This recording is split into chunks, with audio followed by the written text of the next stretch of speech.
మనము భగవంతుడి దగ్గరికి వెళ్ళేటప్పుడండి, భగవంతుడిని మన యజమానిగా చూడాలి. మననందరిని నియమించింది, మనకి జన్మనిచ్చింది, మనం ఈరోజు అనుభవిస్తున్న ఇవన్నీ కూడా భగవంతుడే కదండీ ఇచ్చాడు.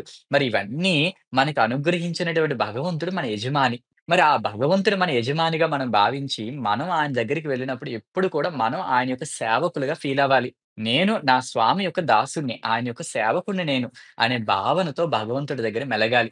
ఆ విధంగా దాస్య భావనతో భగవంతుడి దగ్గరికి వెళ్లి సేవ చేయాలండి. మీరు ఒక శివాలయంకో, విష్ణు దేవాలయంకో వెళ్లారండి. అక్కడేదో కార్యక్రమం జరుగుతుంది. ఎవరైనా బొట్టు పెట్టి మిమ్మల్ని పిలవాలండి?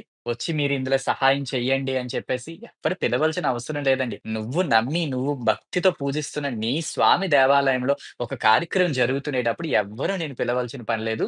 అది నీ బాధ్యత. నీ హక్కు. నువ్వు వెళ్లి చక్కగా నా స్వామి కార్యక్రమం కాబట్టి నేను ఈ సేవలో పాల్గొంటున్నాను. ఒక దేవాలయానికి వెళ్తున్నారు. అక్కడ అన్నదానం జరుగుతుంది. వెళ్ళండి. వెళ్లి చక్కగా మీరు కూడా ఆ అన్నదానం సేవా కార్యక్రమం మీరు పాల్గొని 10 మందికి వడ్డించండి. నిజం చెప్పాలంటే అండి, ఇలాంటి దేవాలయాల్లో జరుగుతున్న అన్నదానాల్లో, ఆ అన్నదానాన్ని డొనేట్ చేసినటువంటి వ్యక్తి ఎంత పుణ్యాన్ని పొందుతున్నాడో, ఆ అన్నదానం జరుగుతున్న సమయంలో అక్కడ 10 ఆకులు తీసిన వ్యక్తి అంతే పుణ్యాన్ని పొందుతున్నాడండి. చూడండి ఎంత గొప్ప విషయమండి.